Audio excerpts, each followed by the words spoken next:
Hi, it's John from North Star Nursery, Garden and Home, your coastal gardener. It's grass season.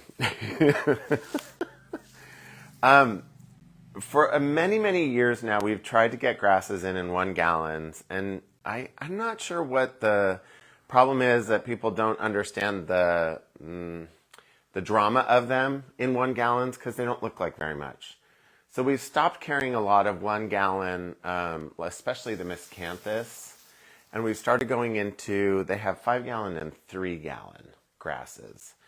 And I have to say, they're really gorgeous. So what I wanted to do is kind of show you all of the grasses that are here for the most part, and just let you know that we're on the cusp of getting more. So this is the beginning, and we'll continue to have a lot of grasses all the way through fall, so as long as they're available. So I wanted to start out just with some basic ones that this family is a big family. It's called Miscanthus. And there's many varieties. Most of them get pretty big. Average of about, I'd say anywhere from 3 to 5 feet tall. Miscanthus by nature has kind of an upward V movement. And these guys are kind of starting to show it. But as they get mature, they show it even more. This variety is, it's one of my favorites. It's called Morning Light. And it's got a really great, very minor variegation, but just enough to be of interest. So this is really great. This one actually tops out at 5 to 6 feet tall. The seed heads that come up, and some of them, oh, God, I get poked by these things. Some of them are already starting to set up their seed heads. But they're very, very pretty. For those of you that have fallen in love with the Taco Bell grass, I call it the Taco Bell grass. It's Calamagrostis Carl Forrester. It's an upright grass that has really great movement. The seed heads on those, and I'll show you one of those later, has definitely a plume effect. The Miscanthus, if you kind of double that size on the Carl Forrester, that's kind of the size of these seed heads. The other thing that's really cool about these is some of them turn a reddish orange in the fall. Some of them have a golden color. And this vendor did a really good job on their tags of actually saying what the fall color is, which is lovely. So Miscanthus, I think, has brownish fall color. So this is Miscanthus Morning Light. So that's the minorly variegated one. This one up here that I was showing you, this seed head, is another good one. This is called Adagio. And this one is the one that gets the really, really nice, the fall color is supposed to be in the purple range. You can kind of almost see the coloration happening in the stems of the seed heads, but as it ages out into the fall, that purple tone gets more developed. So really, really stunning grasses.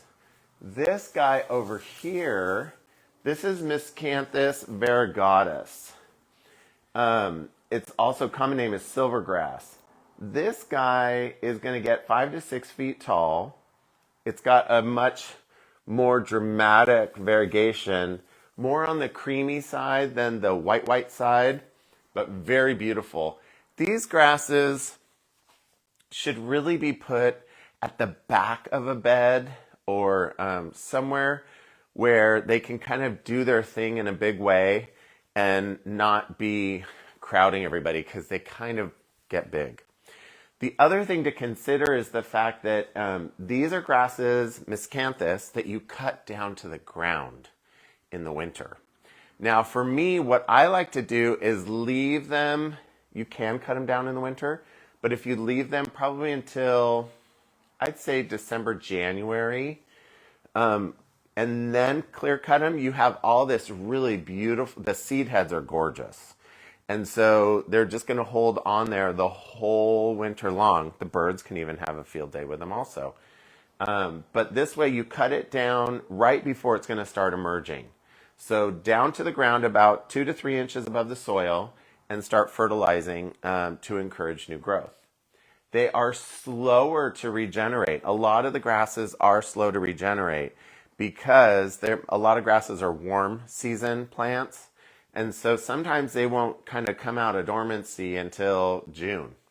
So, and when I say out of dormancy, they'll start emerging, but they'll just sit there for a while. So don't be concerned if they haven't come out of dormancy yet. The other one I wanted to show you is Yakujima.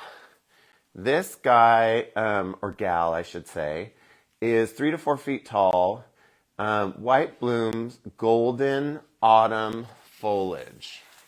So a little bit feathery, kind of like the morning light one with the variegation, but this one's all green. You can see the seed heads already starting to emerge on it. It's very, very pretty. I love it. The other grass that isn't, let's see, did I talk about, oh, did I get, no, wait, hold on. No, that's not a miscanthus. Okay, I think I did all the miscanthus. This guy down here, this is Panicum heavy metal. This has been in the market now for quite a few years. It's very popular because it has this really pretty bronze seed head. The other thing it has is a slightly bluish tone to the leaf structure. The other one that's super blue is this guy over here. This is, I had to leave myself notes because there's too many. Andropogon wind walker. This one gets 3 to 5 feet tall. This one definitely has that bluish gray tone to it with some warmer red tones that are coming on the older leaves down below. But a very, very beautiful grass. Also has nice seed heads on it. Let's see, we got all the biggies. Okay, this is such a great grass. So this, it's a little hard to see, but this is, we call it eyelash grass because it looks like blonde eyelashes. So it's called Blonde Ambition. So this is a lovely, lovely grass that just does this, which is just so neat in the fall. One of my favorites is this one called Black Mondo grass. So this is just a low grass. It will do, on our coast, it'll do shade or full sun. They do run a little bit, but they won't go crazy.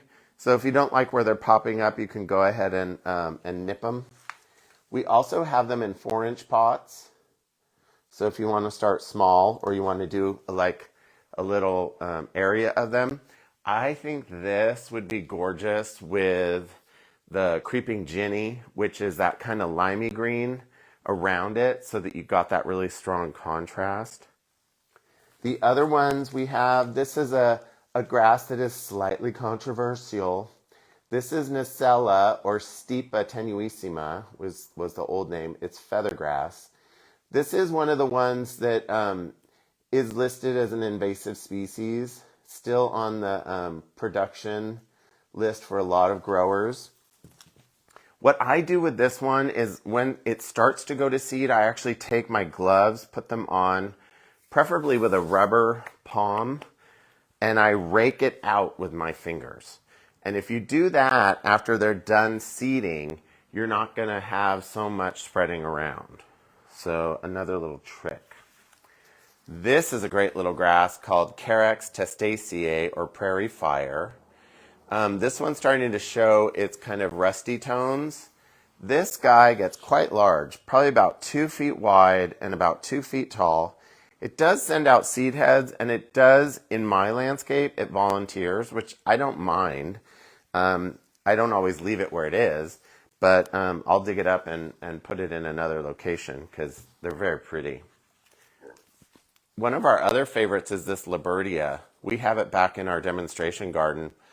Haven't had time to plant it, but it's back there waiting to be planted. So this has a really nice iris kind of leaf structure, and it has white flowers, very simple, not really grown for its flower, more for its foliar color. And again, this one's really nice because you don't ever cut it back. It just stays there. If you need to clean up, you certainly can.